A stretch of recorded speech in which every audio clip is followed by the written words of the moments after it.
El pasado martes 18 de febrero de 2025, altos representantes de Rusia y Estados Unidos se reunieron en Riad, Arabia Saudita, en un esfuerzo por normalizar las relaciones bilaterales y avanzar hacia la resolución de la guerra en Ucrania. Esta reunión, la primera en su tipo en casi 3 años, tuvo 3 objetivos principales: restablecer el personal en sus respectivas embajadas, formar un equipo de alto nivel para apoyar las negociaciones de paz en Ucrania y explorar una cooperación económica más estrecha. Sin embargo, la ausencia de representantes ucranianos y europeos en estas conversaciones ha generado cuestionamientos sobre las negociaciones. El presidente ucraniano Volodymyr Zelensky expresó su descontento por no haber sido invitado y reiteró que Ucrania no aceptará acuerdos sin su participación directa. Mientras tanto, Rusia ha sugerido que este enfoque podría influir en un cambio en la posición europea respecto al despliegue de tropas en Ucrania. ¿En qué medida esto puede ser un paso hacia la paz y hacia el fin de la guerra?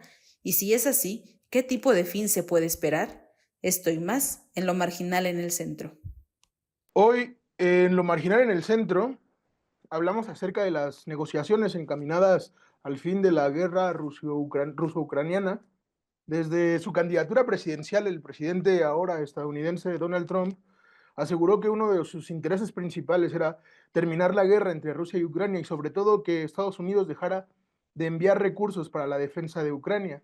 La semana pasada iniciaron las conversaciones entre Moscú y Washington para terminar la guerra, pero sin negociar con Ucrania ni con la Unión Europea. ¿Cómo podemos interpretar la exclusión de Europa y Ucrania de las negociaciones?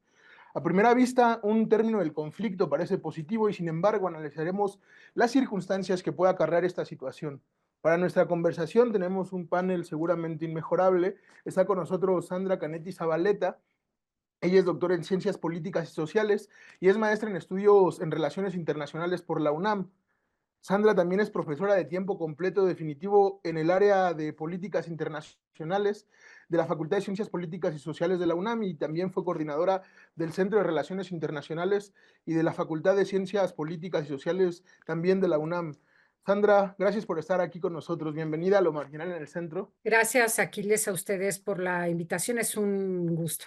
El gusto es nuestro, desde luego, y también está con nosotros Eduardo Palacios. Él es maestro en estudios regionales internacionales con especialidad en Rusia y sus regiones vecinas por la Universidad Rusa de la Amistad de los Pueblos. Eduardo es especialista en temas de política exterior de Rusia y estudios regionales del espacio exsoviético y es miembro del cuerpo de expertos extranjeros del Centro de Estudios de Países Postsoviéticos con sede en Moscú.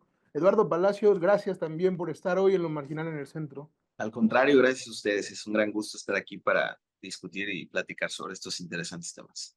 Sí, desde luego esperemos que el tema, que de por sí es bastante controversial, lo analicemos para que la gente también se entere un poco de qué está ocurriendo. Quiero, por demás, terminar agradeciendo a quienes nos sintonizan por el Facebook del Canal 6. Gracias por sintonizar la transmisión. Bienvenidas todas y todos a Lo Marginal en el Centro. Sin más dilación, quiero iniciar nuestra conversación preguntándote, Sandra, ¿cuáles fueron los resultados entre los de la reunión entre los representantes del gobierno de Estados Unidos y de Rusia en Arabia Saudita? ¿Qué es lo que se negoció precisamente? Gracias, Aquiles, por la palabra. Bueno, como sabemos, sostuvieron una reunión los representantes del gobierno ruso y los representantes del gobierno de Estados Unidos en medio, pues, de esta complejidad que implica el conflicto a prácticamente 3 años de su inicio. Digo 3 años viéndome reservada, ¿no? De manera muy reciente, pero como seguramente Eduardo sabrá muy bien, pues es un conflicto que puede irse hilando desde la propia historia del Imperio Ruso y mucho más reciente en 2014 con la anexión de Crimea. Esta reunión fue muy interesante, Aquiles, público que nos escucha, porque detona un acercamiento que no había habido desde hace muchos años entre dos superpotencias, entre la Unión Soviética, perdón, entre Rusia, heredera de Unión Soviética, y Estados Unidos. Y los acuerdos básicamente a los que se llegaron, teniendo como meta, por supuesto, establecer un acuerdo de paz del que aún no se sabe mucho, porque allá hay una discusión entre todos los actores, Unión Europea, Crimea, Rusia, Estados Unidos, etcétera. Pero sí lo que sabemos es que de esta reunión se desprendieron tres premisas importantes que efectivamente están evidenciando la cercanía entre estos dos países. Primero, el nombramiento de embajadores rusos en Estados Unidos y viceversa, es decir, de embajadores estadounidenses en Rusia. Esto no es una tarea menor, porque está hablando de un acercamiento y en ese sentido también de llevar a cabo una cooperación diplomática pues entre dos grandes, ¿no? El segundo acuerdo al que llegaron fue eliminar los obstáculos de las misiones diplomáticas, porque como todos sabemos, hubo una especie de sanciones por parte de Occidente, entiéndase de Unión Europea, hacia Rusia, y esto de alguna manera había hecho que tanto la posición de Estados Unidos como la Unión Europea interfiriera en estas misiones diplomáticas, particularmente de Rusia con el resto de los países. Y en tercer lugar, otro acuerdo muy importante que tiene que ver con estas dos cosas que menciono es que buscan crear condiciones para que esta cooperación bilateral se renueve y se amplíe a otras esferas. Y de aquí de manera muy interesante destacan dos tipos de cooperación.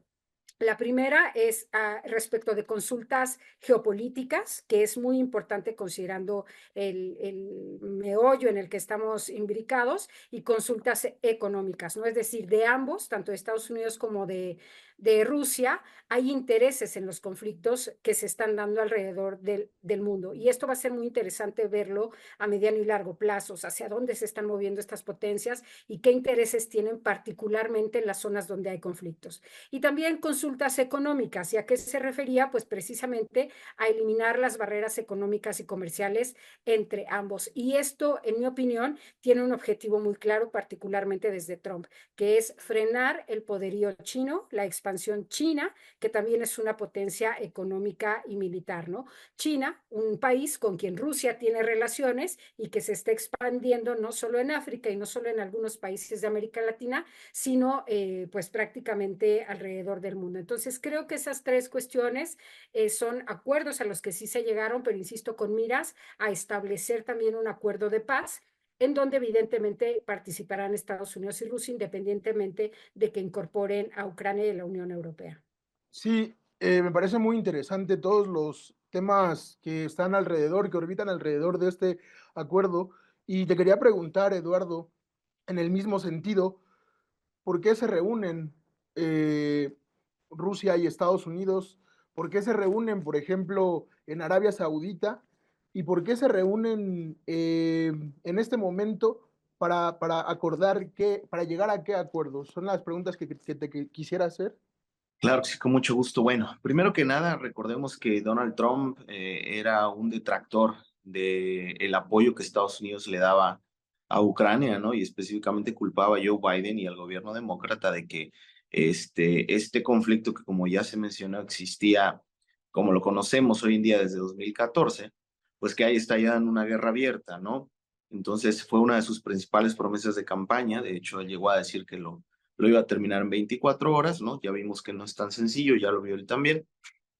Pero yo creo que lo que hace es una jugada maestra de diplomacia internacional, porque lo que sí hace en 24 horas, y lo comenté hace poco en una mesa redonda, es que termina con 85 años de tradición en doctrina de seguridad internacional euroatlántica. Es decir, este tipo de negociaciones, como se habían venido dando, incluían al bloque euroatlántico, ¿no? A Estados Unidos, pero por supuesto a todos los miembros de la OTAN de Europa y también a Canadá, por ejemplo, ¿no? Incluso a Japón. Y lo que hace Donald Trump es dejarlos de lado por completo y obviamente incluida la propia Ucrania y emprende esta reunión bilateral del más alto nivel. Recordemos que del lado de Estados Unidos estaba el secretario de Estado, Rubio, y del lado de los rusos estaba Sergei Lavrov, el canciller, el ministro de Asuntos Exteriores, ¿no? Entonces estamos hablando de una reunión de altísimo nivel solo por debajo de una reunión de jefes de Estado, y lo hacen en Arabia Saudita, aparte de ser un terreno, digamos, neutral, ¿no? Pero es un actor muy importante en Medio Oriente y sabemos que pues también lo que está pasando con Israel y Palestina pues tiene mucho que ver, ¿no? Y también creo que no es coincidencia porque justamente Zelensky estaba haciendo una gira por Medio Oriente.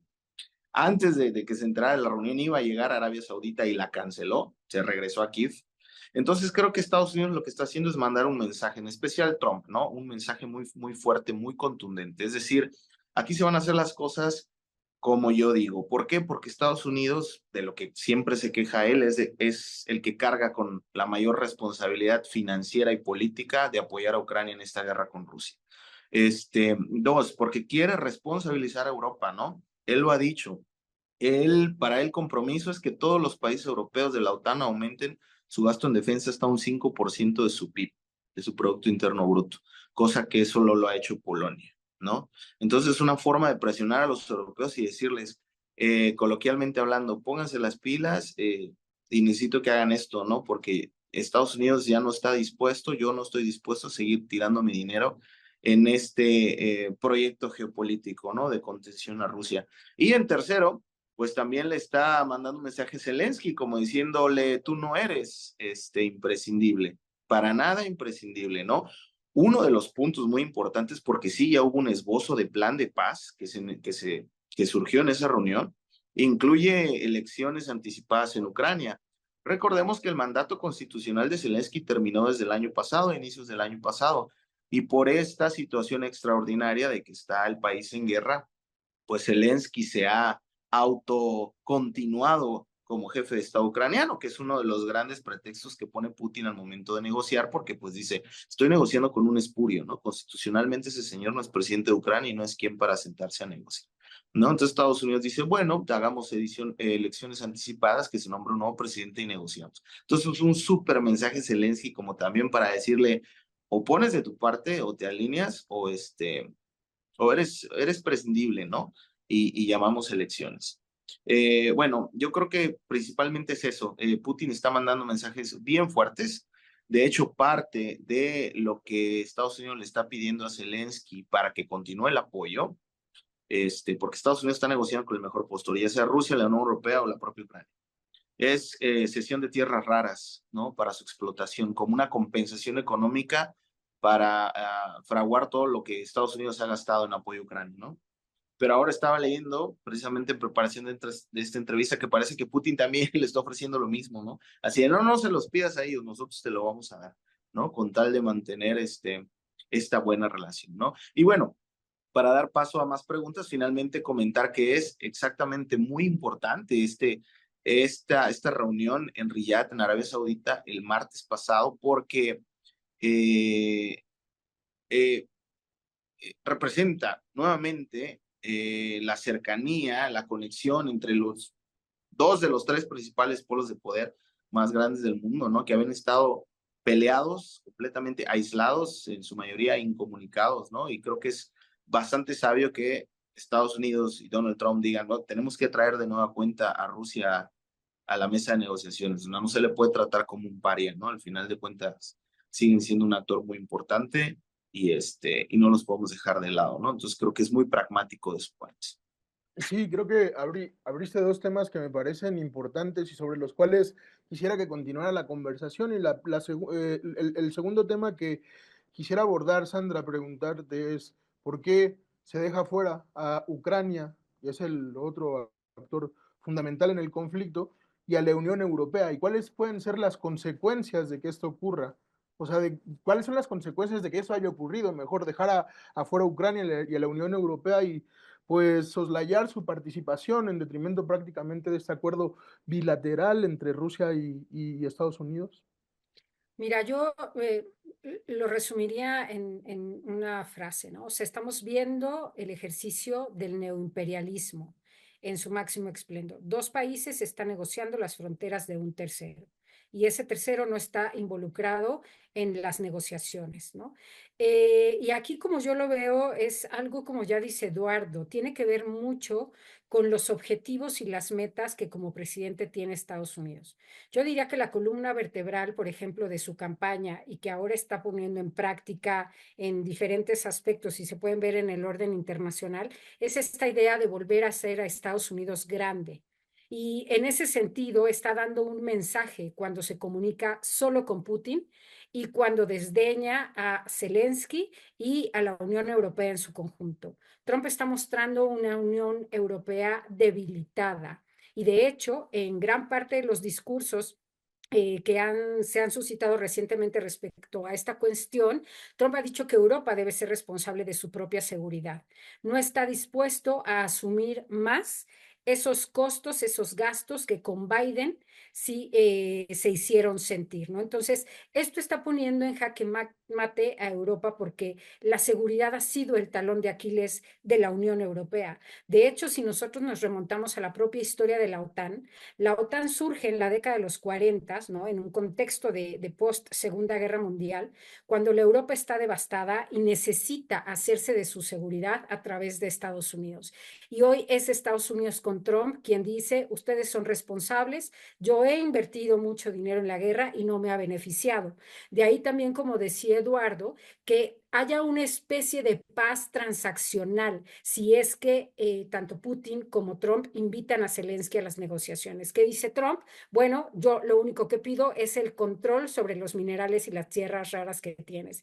Y no da paso sin guarache, como decimos de manera coloquial, ¿no? Ucrania es la sexta reserva de hierro, la segunda de carbón en Europa y concentra el 25% de las reservas mundiales de suelo negro, que lo hace súper fértil, por eso es una potencia agrícola. Pero si vemos que hay debajo de este suelo negro, hay un montón de tierras raras, litio, que es algo, es muy valioso, por ejemplo, para las baterías, los celulares, pero para también tecnología termosolar, y titanio, ¿no? Que se usa muchísimo en el sector aeronáutico, se hacen aviones de guerra, buques, misiles, etcétera. Es decir, otra vez estamos viendo un interés en esta negociación transaccional que tiene que ver mucho con la lógica de la guerra, que impulsa ese sistema de producción capitalista del que se han beneficiado tanto Rusia como Estados Unidos.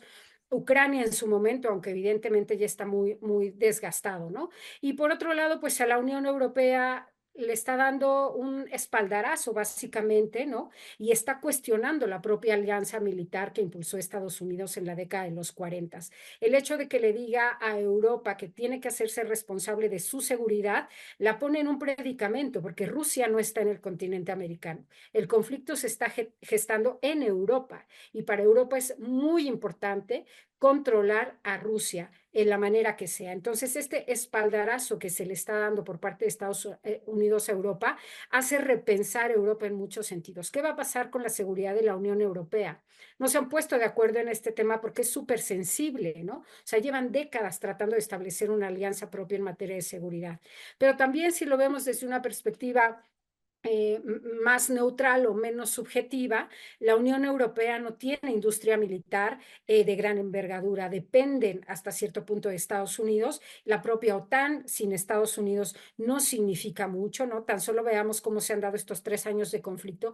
El apoyo militar estadounidense ha sido fundamental para que Ucrania no haya cedido aún en esta batalla, ¿no? Entonces, lo que estamos viendo es precisamente, como decía Eduardo, establecer un diálogo entre dos superpotencias militares, que no lo son así las otras, con objetivos que van más allá de lograr la paz, ¿no? O sea, la paz en la política internacional es también una transacción y es algo que puede beneficiar en el discurso y en sus praxis, ¿no? Esta paz que pide Estados Unidos es a través del control de minerales y de control territorial, y la paz que pide Rusia pues es también que se restablezcan, en su opinión, ¿no? O que por lo menos estas zonas, que es el 20% del territorio de Ucrania que hoy han ocupado, se quede con Rusia, ¿no? Es decir, hay una serie ahí de cuestiones importantes que nos hacen ver que este diálogo se está dando entre grandes, e insisto, también hay que ver el papel de China, porque yo siento que estos acuerdos y que este establecimiento de relaciones bilaterales entre las dos superpotencias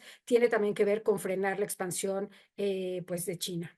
Pues sí, muchas cosas a remarcar. Creo que no estamos descubriendo el agua tibia diciendo, por ejemplo, que siempre detrás de muchos conflictos el elemento económico es determinante y la división de Ucrania me parece que es uno de los grandes deseos tanto de Rusia como de Estados Unidos.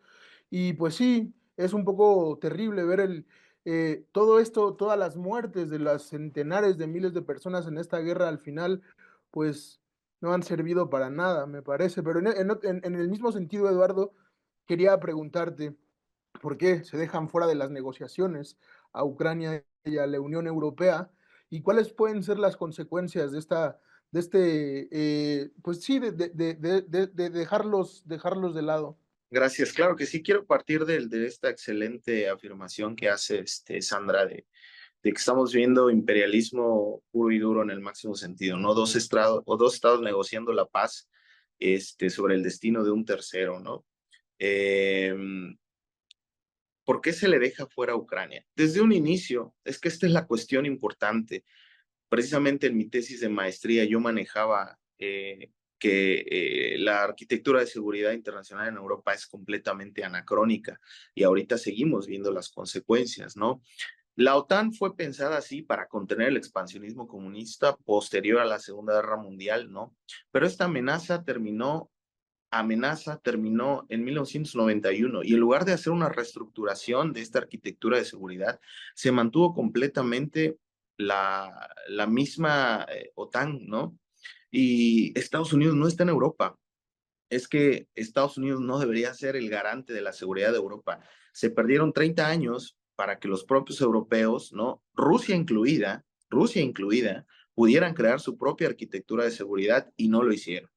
Esta rusofobia, esta amenaza de que Rusia iba a volver, ¿no?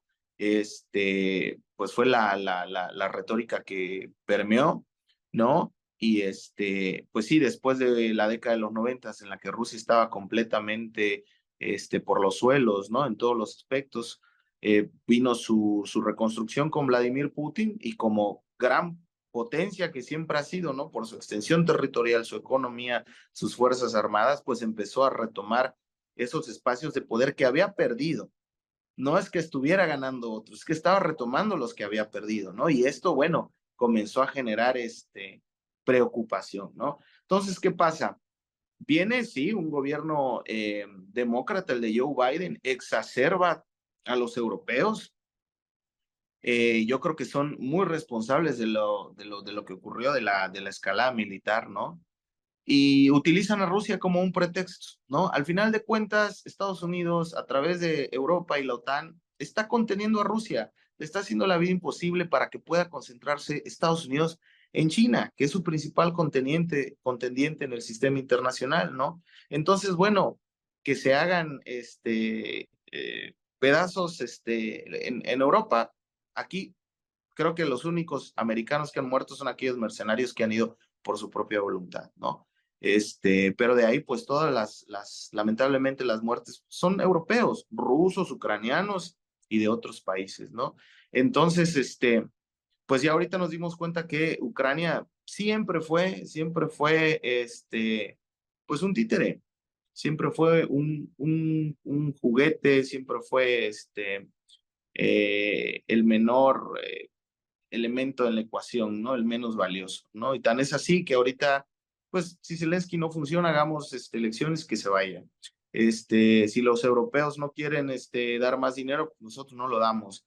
Es más, el propio secretario de la Defensa de Estados Unidos, eh, perdón, lo tengo por acá, sí, Pete Hegseth ya dijo, miren, es imposible que volvamos a las fronteras anteriores a 2014. O sea, como diciendo, lo que ya se anexionó Rusia, no se lo vamos a quitar, ¿no?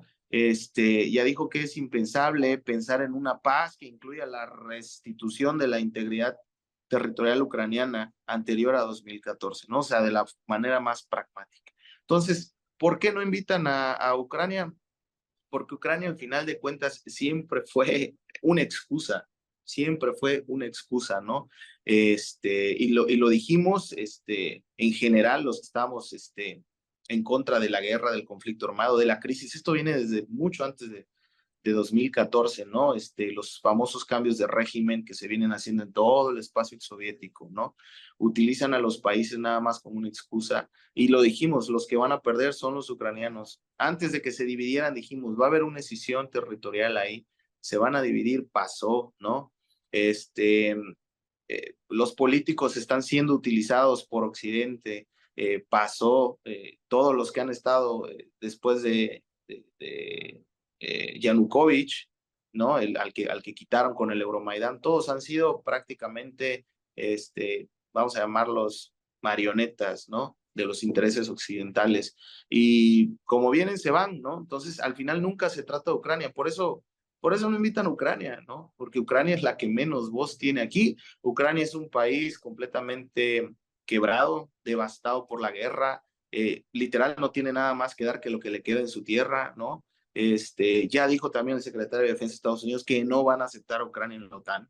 O sea, al final del día, nada de lo que les prometieron les va a cumplir, les dejaron un país hecho pedazos, pues, con, como ya mencionaron, menos del 20% de su territorio, ¿no? Entonces, pues es por eso que lo invitan a Ucrania, es por eso que tampoco invitan a la Unión Europea, porque al final la Unión Europea también fueron los que cayeron en esta retórica, ¿no? Los que verdaderamente creen que Rusia va a invadir toda Europa, por favor, si ni siquiera puede con Ucrania. Rusia estaba muy bien haciendo negocios con Europa, les vendía muchísimo gas, les iba bien a todos, era un ganar-ganar. ¿De dónde salieron que iba a venir a invadirlos, a expandirse?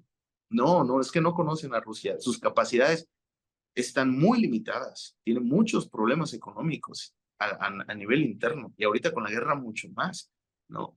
Entonces, por eso es que no los invitan, porque al final del día esto siempre se trató de una cuestión de Estados Unidos contra Rusia. Sí, lo que queda claro también es que este conflicto, esta guerra no se libra solo en el frente militar, sino tiene muchos polos, muchos lugares desde donde se libra el conflicto. Uno de los más importantes, como se mencionaba también, es en el control de la narrativa, como se ha visto durante mucho tiempo, como cuando comienza la guerra hay una narrativa otanista muy importante donde se menciona que prácticamente Rusia pretende invadir toda Europa y los delirios de grandeza de Putin como si fuera un Nicolás II que quisiera expandir su territorio, pero lo cierto es que pues esta guerra también ha resultado muy cruel para muchas personas. Como mencionaba Sandra, creo que da en el blanco y lo decía Eduardo, en pensar esto desde la óptica del imperialismo, de un imperialismo atroz que de alguna manera continúa teniendo las riendas de la vida de miles de millones de personas. Y en ese sentido, pues no sé hasta qué punto, Sandra, estas negociaciones se encaminan hacia la paz. Quizá tú podrías decirnos mejor en qué medida esto es un trayecto que nos puede llevar a la paz, pero también qué tipo de paz se podría esperar, qué armisticio se podría esperar después de estas negociaciones que pues excluyen a la Unión Europea y que excluyen a Ucrania. Sí, le has dado en el punto, Aquiles. ¿De qué paz estamos hablando? O sea, paz para esos 10 millones de refugiadas, de desplazados que han ocasionado estos 3 años de conflicto, paz para esos 2 millones de familias, de hogares que se han visto dañados, paz para esos 12 millones de ucranianos y ucranianas que van a necesitar apoyo económico, social, moral en la reconstrucción post-conflicto. ¿De qué tipo de paz estamos hablando? ¿No? Hay toda una lógica dentro de la estructura del sistema de producción capitalista que nos ha hecho normalizar una paz basada en las violencias, paz basada en las armas, paz basada en los ejércitos, ¿no? Por eso es que también estas potencias militares justifican su ocupación, el despojo, las intervenciones a través de estos discursos y de estas narrativas de paz, ¿no? Siempre están en el mismo sentido, ¿no? Guerra, paz, paz, guerra. Y la paz puede significar muchas cosas, en particular para las poblaciones que efectivamente se han visto mermadas por un conflicto armado, que han puesto las víctimas, que han puesto su estructura, etcétera, etcétera, ¿no? Y lo que a mí me parece es que esta negociación de paz bilateral, si es que se llega a consolidar solo con Estados Unidos y con Rusia, no va a traer la paz para el pueblo ucraniano, evidentemente, porque no están siendo considerados. Diría que podemos hablar de dos propuestas de paz hasta ahora. Obviamente las noticias se están moviendo todos los días y las negociaciones pueden cambiar, pero lo que yo veo son dos propuestas o dos caminos ahora. Uno, en donde solo participan Estados Unidos y Rusia, obviamente están desdibujando a Ucrania y a la Unión Europea, y en este sentido habría que ver qué significa la paz para Estados Unidos. La paz para Estados Unidos, y lo ha dicho, es tener control y acceso a los minerales en el territorio ucraniano. El no ingreso de Ucrania a la OTAN, para Trump eso es impensable. De hecho, está muy desgastada la alianza y, como yo te decía, sin el apoyo de Estados Unidos no tiene mucho futuro. Y también el que las tropas estadounidenses estén a salvo y no se involucren más en el conflicto ni en el posconflicto. Eso es algo que ha dejado claro Trump y esa es la paz para Trump. La paz para Rusia, ¿no? Para Vladimir Putin, es obtener concesiones en el territorio de Ucrania, probablemente este 20% que ya está ocupado, no sabemos si más o si haya una negociación y retroceda en este porcentaje. Reducir la presencia militar de la OTAN en Europa, para Putin eso es muy importante para garantizar su paz. Y finalmente algo que pide a los países de Europa y básicamente Occidente, entiéndase Estados Unidos también, es que cesen el apoyo militar a Ucrania. Eso significa la paz para Putin. Y por supuesto que esa paz para la Unión Europea y para Ucrania, para Zelensky, es esto que ellos han denominado la paz justa, que quiere decir el respeto a la integridad de las fronteras, a la integridad territorial. Y por supuesto para ellos esto es indispensable porque Ucrania, en la visión de los europeos, no puede ceder territorio porque significa la expansión de Rusia. Y recordemos, ¿no?, que están dentro del mismo continente y si consideran tanto en la narrativa como en la praxis a Rusia como una amenaza, pues para Europa va a ser muy importante el respeto de esta integridad. De ahí, por ejemplo, que la Unión Europea haya propuesto que entraran misiones de paz de Reino Unido, ¿no? Para mediar, a lo que Trump se ha negado y a lo que Putin evidentemente también. Entonces tendríamos que pensar de qué paz estamos hablando. O sea, en estos acuerdos de paz también se quiere establecer una negociación muy a conveniencia de los actores, ¿no? Y se nota otra vez este imperialismo de entrada cuando sacas a las contrapartes, pero también cuando estás hablando de una paz, ¿no?, que va a convenir a Rusia y a Estados Unidos y no necesariamente a Ucrania. Y dejo fuera de esta ecuación a la Unión Europea porque, bueno, la Unión Europea sabía de los costos y de los riesgos de apoyar a Ucrania, ¿no? De mandarles armamento, de mandarles dinero y demás, pero lo hace precisamente en este sentido, salvaguardar su propia seguridad, ¿no? Sí, creo que también es importante, bueno, desde la intervención anterior que mencionabas algo que a mí me parece que nosotros no debemos ser tampoco ingenuos en pensar que la paz es algo que desee también el sistema capitalista, el sistema imperialista. La guerra es un negocio necesario, redituable, redondo, que favorece la acumulación de capital y la acumulación de mercancías y la riqueza en unos países y la pobreza en otros países. La paz es necesaria, la paz no es necesaria y la guerra sí es necesaria para mantener el sistema capitalista. Y en ese sentido te quería preguntar, Eduardo, para cerrar nuestra conversación, que ojalá pudiéramos continuar en otras ocasiones porque es inagotable y además también es esclarecedor para entender el mundo en que vivimos, te quería preguntar qué tipo de paz se puede alcanzar en las negociaciones actuales y si eventualmente, aunque ya va quedando claro que no, si eventualmente se podrían sentar en una misma mesa a negociar con la Unión Europea y con Ucrania, y incluso si eso sería deseable, eh, pero qué tipo de paz se está pensando a partir de la reunión entre Putin y Donald Trump. Bueno, sus representantes, me refiero. Voy a ser completamente sincero y también tratando de ser lo más profesional posible, ¿no? Como analista de relaciones internacionales, especialista en Rusia. Yo creo que cualquier paz a la que se llegue no va a ser una paz que beneficie a Ucrania. De ninguna manera, porque los propios destinos de Ucrania ya los empeñaron sus líderes hace muchísimo tiempo, ¿no? Entonces, ninguna paz a la que lleguemos va a beneficiar a Ucrania. ¿Por qué? Porque la única paz que pudiera beneficiar a Ucrania implicaría la restitución de su integridad territorial, es decir, que Rusia devuelva todo lo que ya ha conquistado y que no solo ha conquistado, sino que para Rusia ya es parte fundamental de su territorio, porque ya son nuevos integrantes de la Federación Rusa. Crimea, ¿no? Desde 2014, el Donbass, que son Donetsk y Lugansk, y con los avances militares, lo que ya son también Zaporizhia y Gerson, ¿no? Entonces estamos hablando de 5 nuevos sujetos de la Federación Rusa, que no los va a restituir. Ya toda la gente ahí, la gran mayoría tiene pasaportes rusos, Rusia lo considera parte de su territorio integralmente, tiene reclamos históricos, ¿no? Entonces tiene ciertos fundamentos de una mayoría rusófona, una mayoría ruso-ortodoxa que tiene filiación con el patriarcado de Moscú, no con el patriarcado de Kiev. Entonces, tiene varios argumentos para decir ya todo esto es mío. Entonces, no se lo van a restituir a Ucrania. La única forma de hacerlo es por la fuerza y ya vimos que por la fuerza no puede, ¿no? ¿Cuál sería otra paz justa para Ucrania? Que se reconozca su soberanía, es decir, que se reconozca el hecho de que ellos puedan decir, quiero integrarme a la OTAN y que lo puedan hacer. Entonces, eso jamás va a pasar tampoco del lado de Rusia, ¿no? Por otra parte, que también sería justo en una paz para Ucrania, que se realizaran verdaderamente elecciones libres, completamente libres, sin injerencia de Rusia, pero tampoco sin injerencia occidental, ¿no? Sin apoyo occidental. Entonces, todas estas condiciones, pues sí es lo más justo, es lo más conveniente para Ucrania, pero yo creo que ninguna de estas se van a dar en una paz real, en una paz factible, ¿no?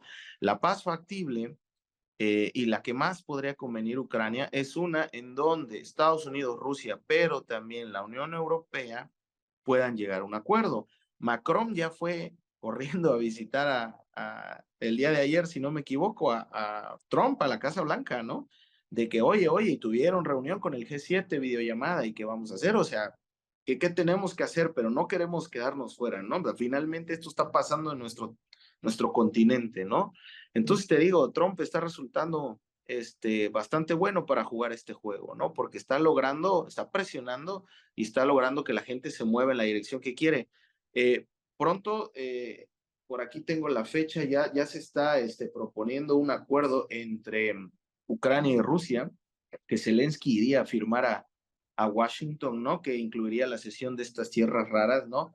A cambio, valuadas por 14 billones de dólares, es decir, siguen empeñando sus destinos, siguen empeñando su país, ¿no? Los ucranianos también en esa parte no aprenden, ¿no? Con tal de que Estados Unidos lo siga apoyando y no se salga de golpe de este esfuerzo de apoyar a Ucrania y de contener a Rusia, ¿no? Entonces, yo verdaderamente creo que lo más viable sería una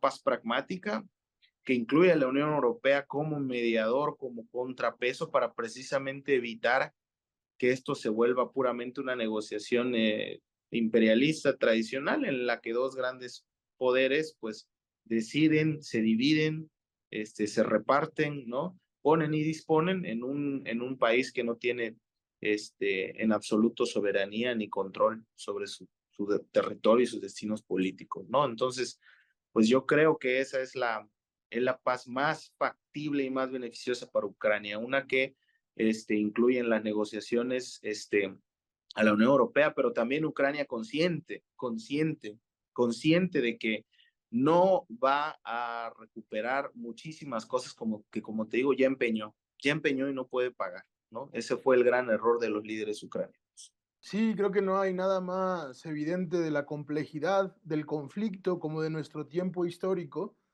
No hay nada más ejemplar o ejemplificador de esta cuestión que la preocupación con la que estamos hablando sobre la paz a la que se llegará en este conflicto.